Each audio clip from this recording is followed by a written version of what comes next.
The fiddling street clown is searching for your smile, a face yearning for warmth and contact. When we smile, we get closer. We can feel we belong.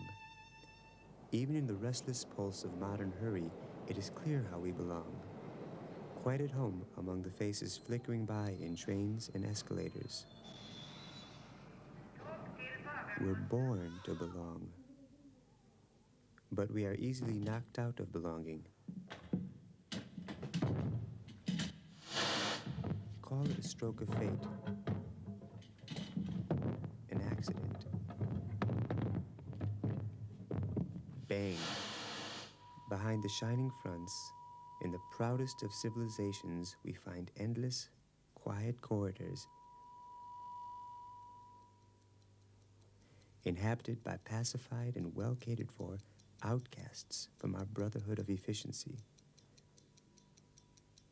Out of sight, out of earshot. We prefer not to be reminded.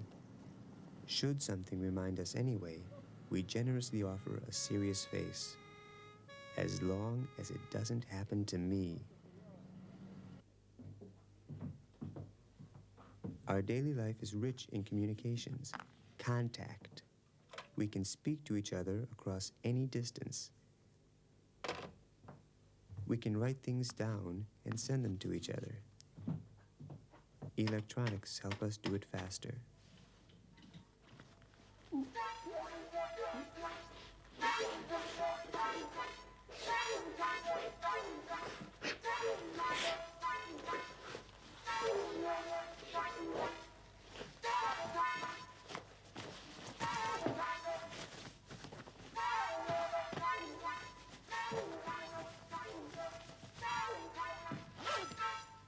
In exactly 25 minutes from now, the envelope will be open for you. In the meantime, there will be plenty of clues about the message it contains. To start with, if you try to put yourself into this situation, you'll notice you're out of touch with the world around you.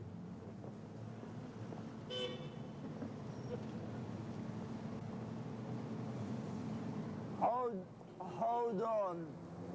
Don't run away. If that was you lying on the floor all tied up, you would be longing for somebody to stop and listen to you.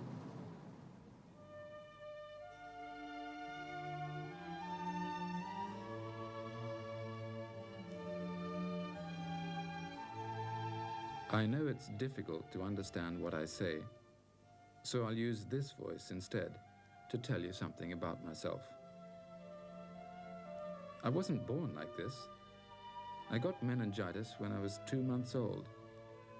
And then as I grew up, it became clear, little by little, in what way I was disabled. My grandmother was the person that meant the most to me. She always had time and patience to listen to me, telling me tales and stories that have stayed with me all my life. I used to spend hours sitting in her lap. Every time I think of her, I feel the love she left in me. Now she's dead, and I miss her very much.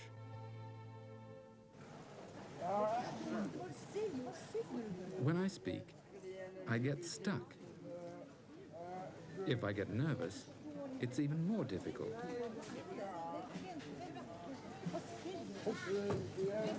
Then it gets difficult to understand what I say. When people don't understand, they get nervous and understand even less. Then I'm upset and they get angry. The problem is that people always think they're short of time.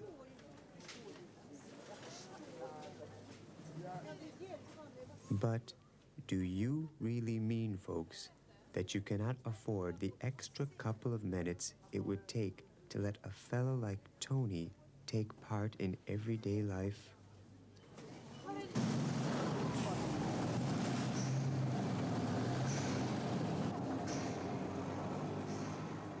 But the average person is conditioned to hurry. He reacts quickly and accurately in spite of the speed in the changes around him. Anybody slightly less conditioned is left behind, confused.